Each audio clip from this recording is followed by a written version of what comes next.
A Bíblia é mesmo inspirada? Existe uma questão prévia à leitura atenta e contínua da Sagrada Escritura. É a pergunta se ela é mesmo sagrada. Quem disse que este livro é sagrado? Ou melhor, este conjunto de livros foi mesmo inspirado por Deus?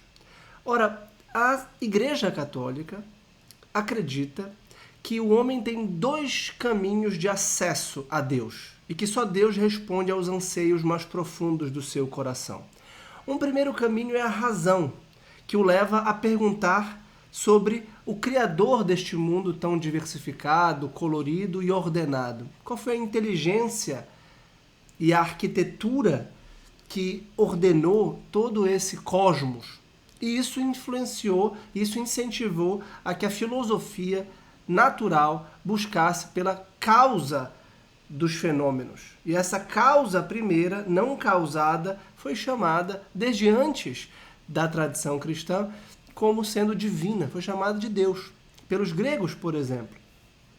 Então a razão é um caminho de acesso a Deus. A gente pode reconhecer que Deus criador, que Deus ordenador, que Deus arquiteto, criou todo este mundo e não foi criado por ninguém ou por nenhuma força ou energia anterior a ele e que nos criou também pessoalmente.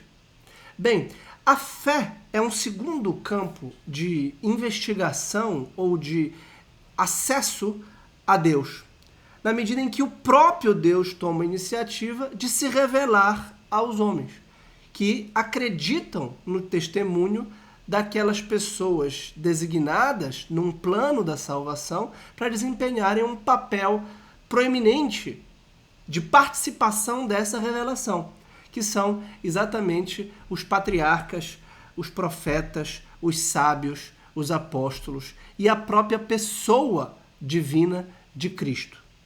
E esta ação reveladora de Deus por meio desses escolhidos para participarem, foi escrita na Sagrada Escritura, que não esgota a revelação de Deus, mas desempenha um papel central nessa revelação.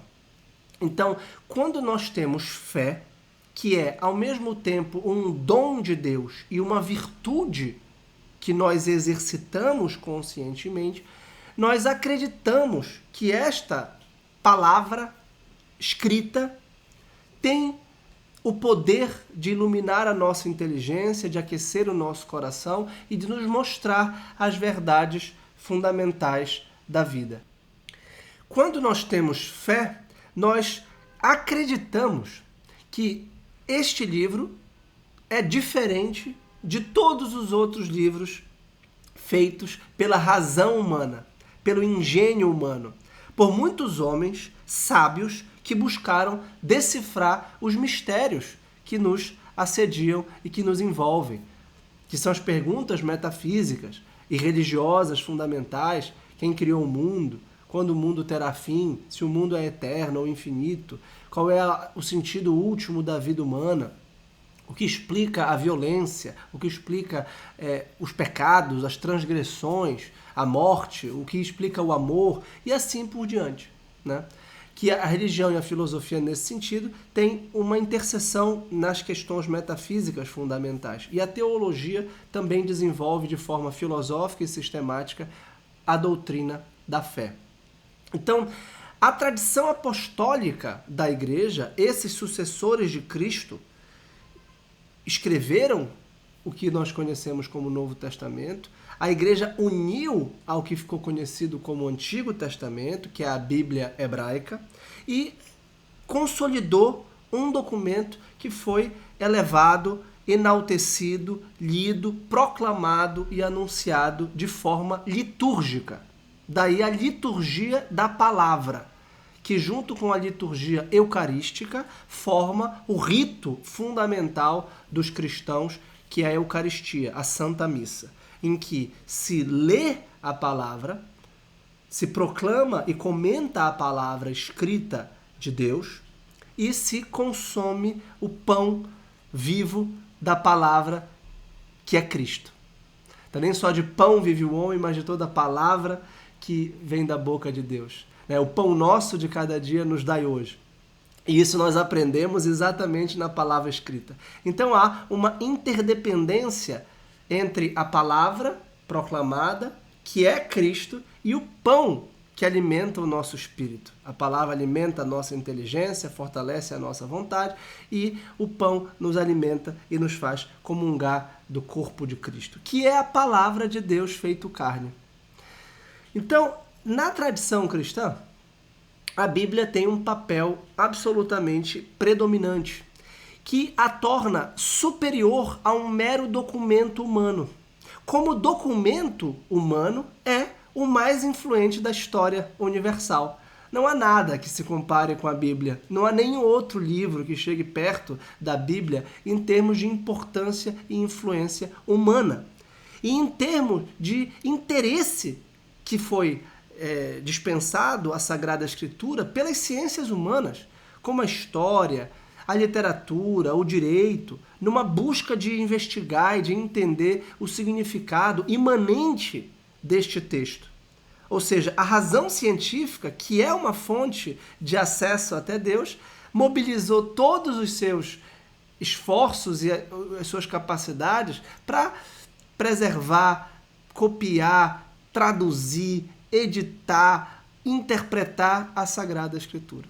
No entanto, há uma pergunta central que a razão sozinha não consegue responder, que é uma pergunta claramente religiosa.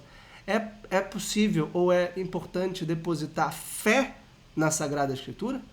Nós devemos ter fé de que Deus não só existe, mas se revelou até nós, e essa revelação foi escrita neste texto, porque se ela for escrita, eu tenho o dever de lê-la.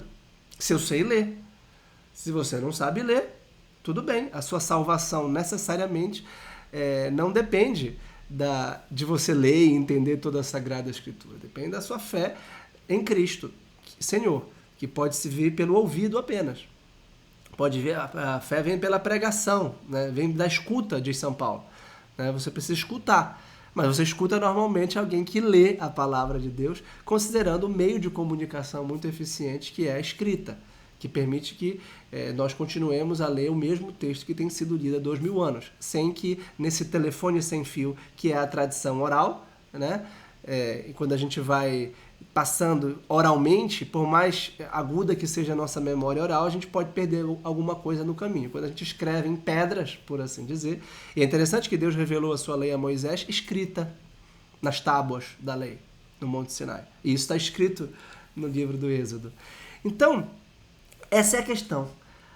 A natureza inspirada deste texto para os que temos fé. E se ela é inspirada, ela é a palavra de Deus, por meio de certos homens que a escreveram, que são os hagiógrafos. Então há uma dinâmica aqui entre fé e razão na Sagrada Escritura. Razão humana de usar os gêneros literários disponíveis em cada época para inscrever no papiro, né, no pergaminho, ou hoje no papel, ou no computador, ou nesse meio audiovisual, a revelação divina. E ao mesmo tempo a autoria divina. A autoria do próprio Deus, ou seja, a letra e o espírito, né? A razão humana, literária e a fé. Essa questão é fundamental para qualquer aproximação da Sagrada Escritura, da Bíblia Sagrada. Então é importante ter sempre em vista essa noção. E no Catecismo da Igreja Católica se apresenta de forma muito clara e didática que a Bíblia é inspirada, é sagrada por 3 motivos. Primeiro, porque Deus é o autor. Vamos entender isso. O fato de Deus ser o autor da Sagrada Escritura não quer dizer que ele mesmo tenha escrito a Sagrada Escritura diretamente, sem a intermediação de hagiógrafos ou escritores sagrados. Não, pelo contrário. Deus se revela aos homens por meio de homens também. Por meio de anjos, diretamente, mas por meio de pessoas escolhidas pelo seu plano da salvação, pela sua história da salvação, no contexto pedagógico de progressiva revelação. que culmina com o próprio Deus na pessoa de Deus Filho, que é Cristo Senhor, que é a palavra de Deus e que não escreveu nada. Não consta que Cristo tenha escrito nada, a não ser quando escreveu na terra aquela inscrição: quem não tiver pecado que atire a primeira pedra, contra a mulher adúltera ou a prostituta que estava sendo apedrejada. É a única passagem na Escritura em que Cristo escreve alguma coisa. Mas Cristo é a própria palavra de Deus e a sua vida foi escrita legitimamente, autenticamente, segundo a Santa Igreja, em 4 evangelhos. E foi anunciado ao longo do que nós chamamos de Antigo Testamento. E foi refletido, anunciado, pregado nas cartas dos apóstolos. Então, Deus é o autor porque inspirou os autores humanos a escreverem essa revelação. De fato, na segunda carta a Timóteo, São Paulo diz: toda a Escritura é inspirada por Deus.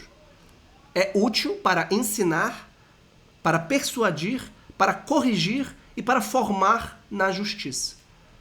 Então vejam que São Paulo, que era fariseu, que estudou com Gamaliel, que era um doutor muito bem formado nas escrituras hebraicas, reconhecia exatamente que as escrituras servem exatamente para o apostolado, para o ensino, e elas têm uma força que não é meramente humana.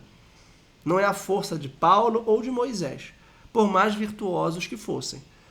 É a força do próprio Deus. São Pedro, na sua segunda epístola, diz: antes de tudo, sabei que nenhuma profecia da Escritura é de interpretação pessoal, porque jamais uma profecia foi proferida por efeito de uma vontade humana. Homens inspirados pelo Espírito Santo falaram da parte de Deus. Então aqui é a própria Escritura, isso é de um texto canônico de São Pedro, explicando o que ela é. Ela é palavra de Deus. Não é que Pedro tenha sido muito inteligente, muito líder, muito virtuoso, ou que Moisés, ou que Isaías, ou Ezequiel, né?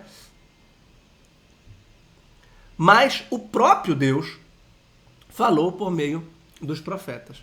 E de fato, é muito interessante como começa a última carta atribuída a São Paulo, que é aos Hebreus, que diz exatamente isso. Muitas vezes e de modos diversos falou Deus outrora aos pais pelos profetas.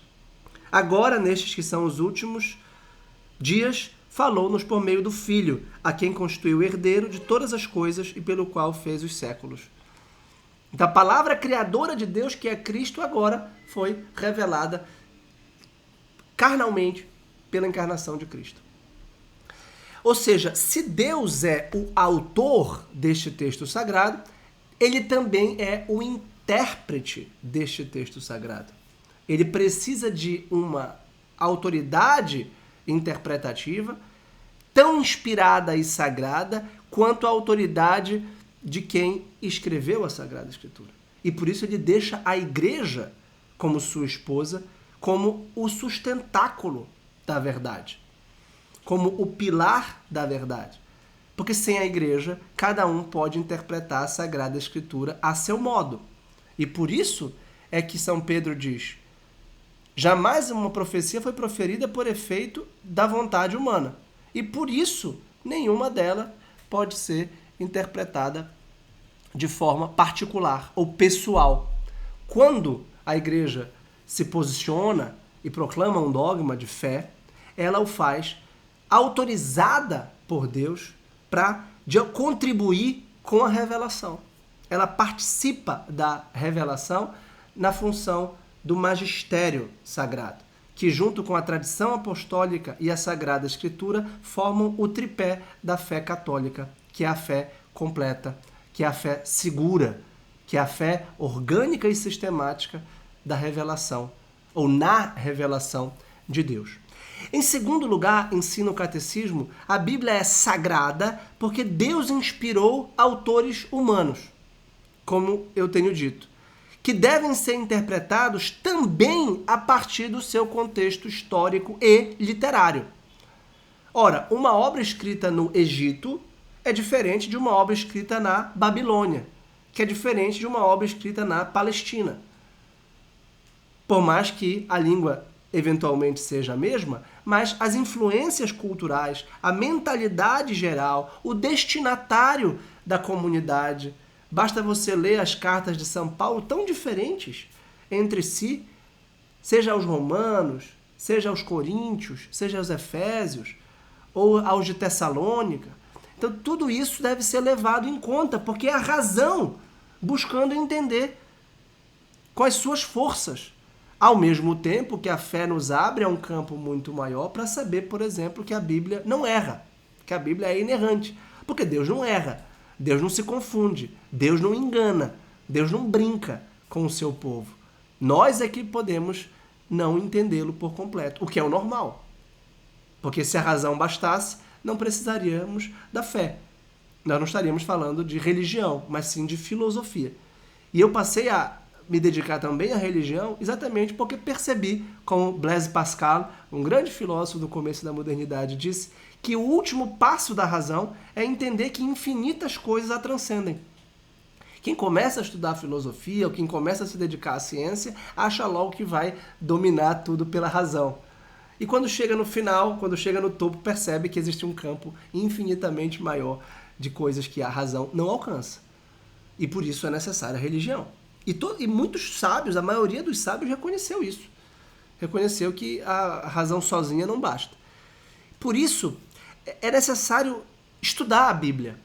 Por isso a igreja dedica o mês de setembro à Bíblia, inspirada pelo grande São Jerônimo, que foi um grande erudito, um grande estudioso que dedicou a vida inteira, do ponto de vista da razão literária, sempre inspirado pelo próprio Deus, por isso que é um padre da igreja e um doutor da igreja, a traduzir, a organizar as primeiras traduções latinas no que ficou conhecido como a Vulgata, que tão bem fez a igreja antiga e medieval, e que se tornou a tradução oficial da Sagrada Escritura para o latim, da Bíblia completa, tá? Da Bíblia, incluindo os livros deuterocanônicos do Antigo Testamento, que foram escritos em grego. Por isso, é muito necessário se valer dos grandes intérpretes da Sagrada Escritura e também dos grandes exegetas, ou seja, aqueles que souberam organizar o texto para torná-lo mais fluido, mais claro, ou mesmo traduzi-lo ou anotá-lo. Daí a importância de Bíblias de estudo e de meditação, como eu vou mencionar em outros vídeos desta série. Se você está acompanhando e interessado nesse assunto, eu peço que você se inscreva aqui na minha newsletter, em que eu organizo todas essas aulas desses vídeos em reflexões bíblicas semanais. Tá? Basta você se inscrever gratuitamente para receber essas informações e acompanhar com mais precisão tudo isso. Em terceiro lugar, a Bíblia é verdadeira e ensina com certeza, fielmente e sem erro, a verdade de Deus, em vista da nossa salvação. Por isso que ela é sagrada. Então, quando a gente fala que ela é sagrada, a gente diz que Deus é o autor, que Deus inspirou autores humanos e que ela é verdadeira. Ela não erra. Se eventualmente ela está em contradição consigo mesma, é porque nós não a entendemos. Porque ela tem um todo extremamente coeso e orgânico, como um corpo que se ordena para uma ação única. Então, se eu estou andando, gesticulando, falando, ouvindo e vendo, todos os órgãos do meu corpo estão dirigidos e orquestrados à mesma finalidade, que agora é dar uma aula. Ora, a Sagrada Escritura tem 73 livros que estão dizendo sempre a mesma coisa. Deus é amor, Deus é Logos, Cristo é Deus, Cristo é o Salvador do gênero humano, Cristo é o Messias esperado. E Cristo é a consecução ou a plenitude do mistério salvífico de Deus, que é Criador. Por isso, para concluir, nós precisamos ter fé, confiança na autoridade da Igreja, que nos deu meios sacramentais de salvação e que preservou o depósito da fé na Sagrada Escritura, na Sagrada Tradição e no magistério da Igreja, para que nós saibamos exatamente o que Deus disse e o que Deus quer de nós, o que Deus espera de nós. Qual é a nossa participação? Como disse Santo Agostinho, Deus que te criou sem ti, não quer te salvar sem ti. Então Deus nos criou a nossa revelia, mas não quer nos salvar a nossa revelia, que é a nossa cooperação. Por isso que a fé é uma participação consciente, quando a vontade pede a nossa inteligência que ela adira às verdades da fé para a nossa salvação. E por isso o mesmo Santo Agostinho dizia, eu não creeria no Evangelho se a isto não me levasse a autoridade da Santa Igreja.